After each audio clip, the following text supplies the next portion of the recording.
Chapter 10. The spell begins to break. Now we must go back to Mr. and Mrs. Beaver and the 3 other children. As soon as Mr. Beaver said, "There's no time to lose," everyone began bundling themselves into coats, except Mrs. Beaver, who started picking up sacks and laying them on the table and said, "Now, Mr. Beaver, just reach down that ham. And here's a packet of tea, and there's sugar and some matches. And if someone would go get 2 or 3 loaves out of the crock over there in the corner." "What are you doing, Mrs. Beaver?" exclaimed Susan. "Packing a load for each of us, dearie," said Mrs. Beaver coolly. "You didn't think we'd set out on a journey without nothing to eat, did you?" "But we haven't time," said Susan, buttoning the collar of her coat. "She may be there any minute." "That's what I say," chimed in Mr. Beaver. "Get along with you all," said his wife. "Think it over, Mr. Beaver. She can't be here for quarter of an hour at least."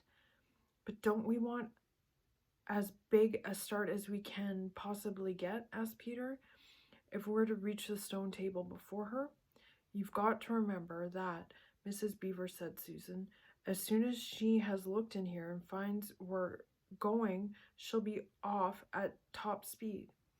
"That she will," said Mrs. Beaver, "but we can't get there before her, whatever we do, for she'll be on a sleigh and we'll be walking."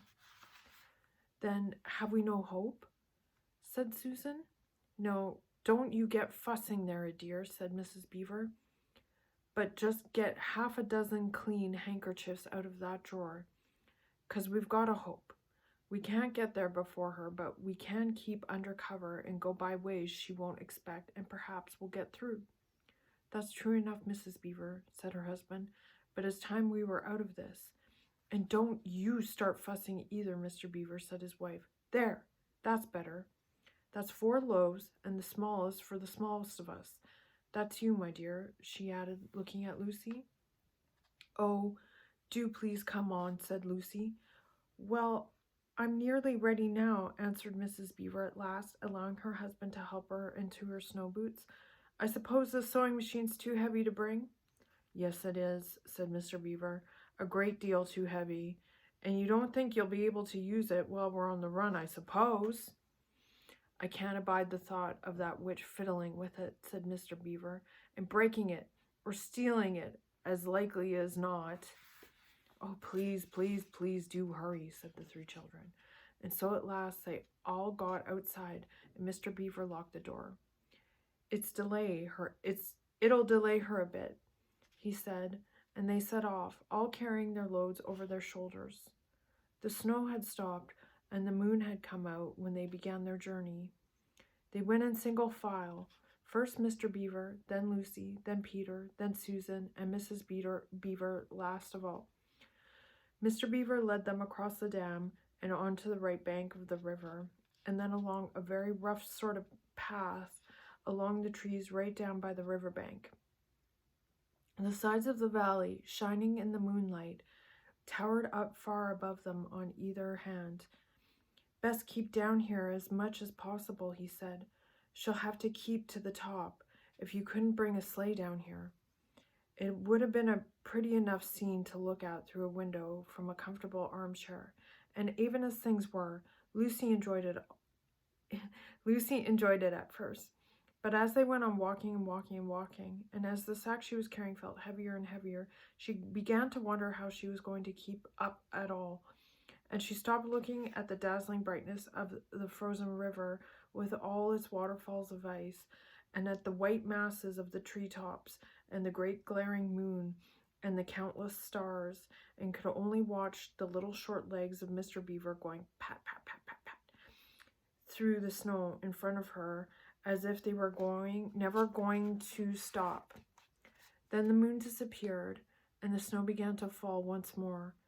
And at last Lucy was so tired that she was almost asleep and walking at the same time, when suddenly she found that Mr. Beaver had turned away from the river bank to the right, and was leading them steeply uphill into the very thickest bushes.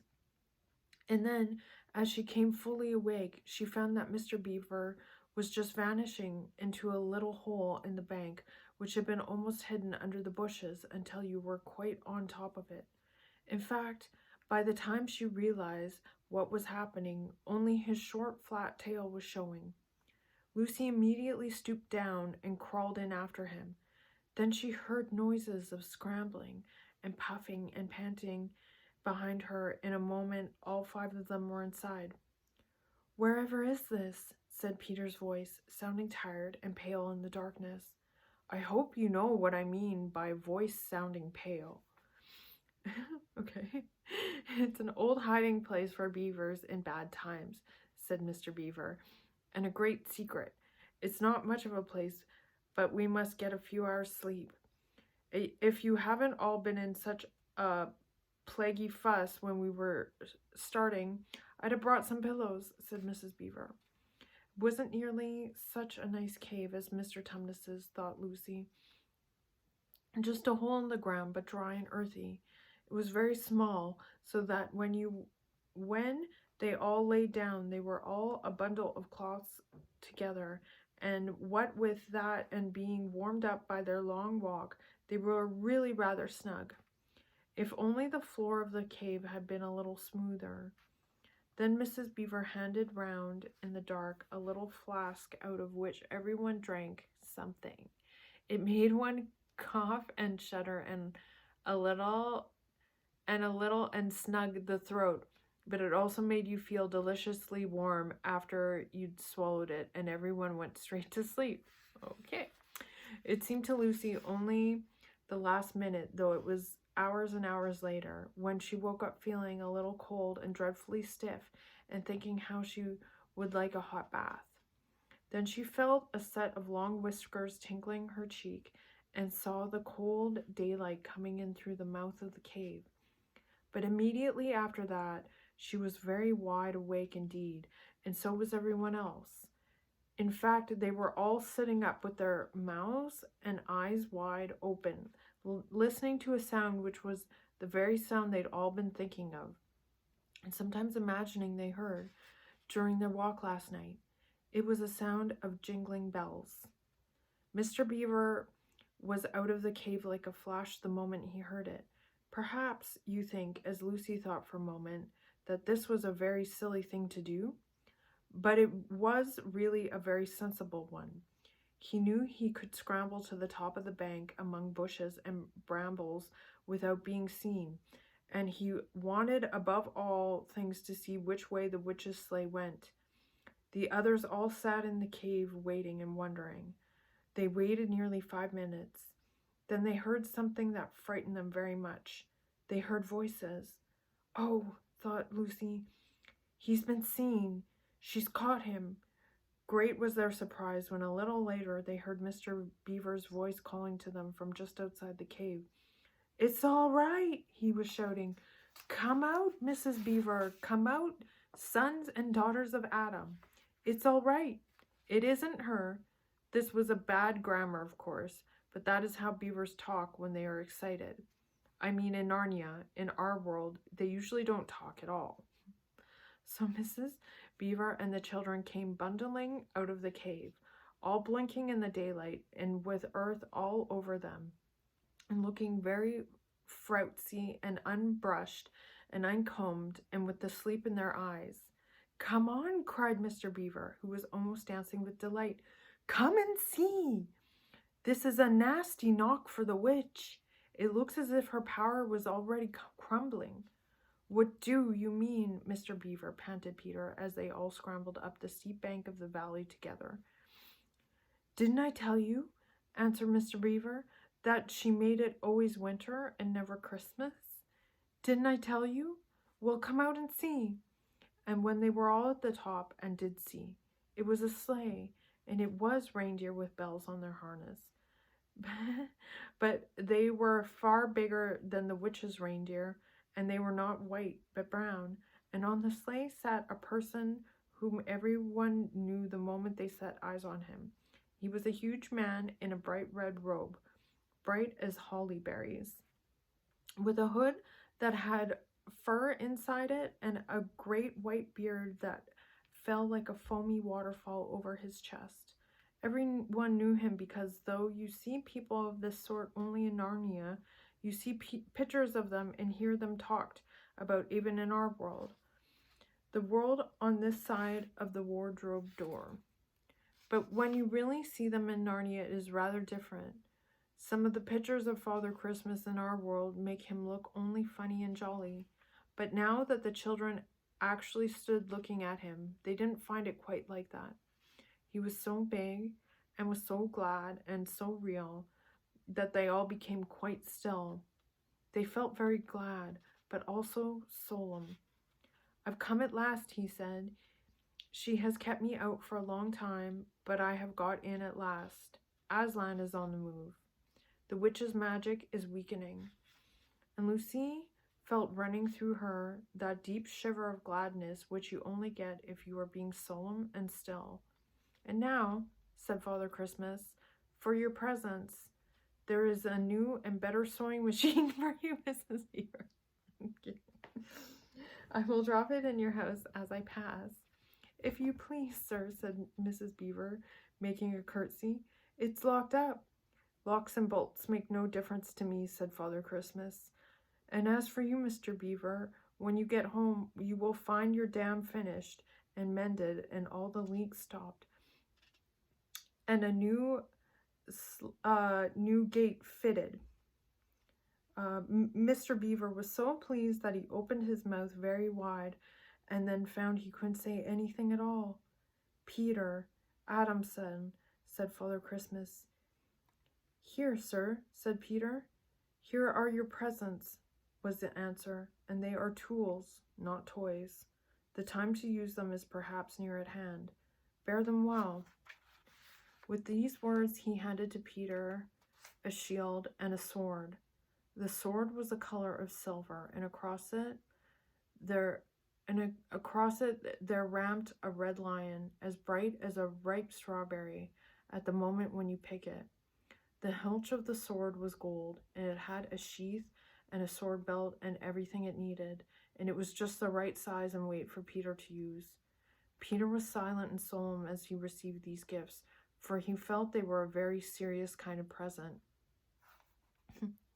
Well, it is.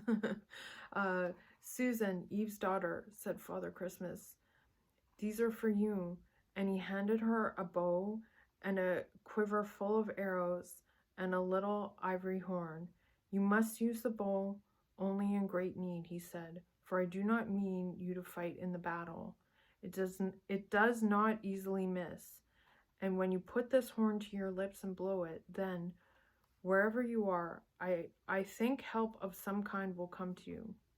Last of all, he said, "Lucy, Eve's daughter," and Lucy came forward. He gave her a little bottle of what looked like glass, but people said afterwards that it was made of diamond, and a small dagger. "In this bottle," he said, "there is a cordial made of the juice of one of the fire flowers that grow in the mountains of the sun. If you or any of your friends is hurt, a few drops of this will restore them, and the dagger is to defend yourself at great need, for you also are not to be in the battle." "Why, sir," said Lucy, I don't know, but I think I could be brave enough." "That is not the point," he said, "but battles are ugly when women fight." And now he suddenly looked less grave. "Here's something for the moment for you all," and he brought out, I suppose, from the big bag at his back, but nobody quite saw him do it, a large tray containing 5 cups and saucers, a bowl of lump sugar, a jug of cream, and a great big teapot, all sizzling and piping hot. Then he cried out, "Merry Christmas! Long live the true king!" and cracked his whip. And he and the reindeer and the sleigh and all were out of sight before anyone realized that they had started. Peter had just drawn his sword out of his sheath and was showing it to Mr. Beaver when Mrs. Beaver said, now then, don't stand there, don't stand talking there till the tea's got cold, just like men."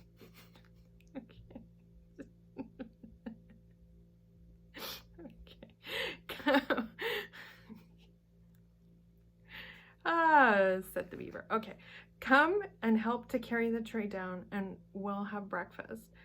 What a mercy I thought of bringing the... Oh, what a mercy I thought of bringing the bread knife. So down the steep bank they went and back to the cave, and Mr. Beaver cut some of the bread and ham into sandwiches, and Mrs. Beaver poured out of the tea, and everyone enjoyed themselves. But long before they had finished enjoying themselves, Mr. Beaver said, "Time to be moving on now."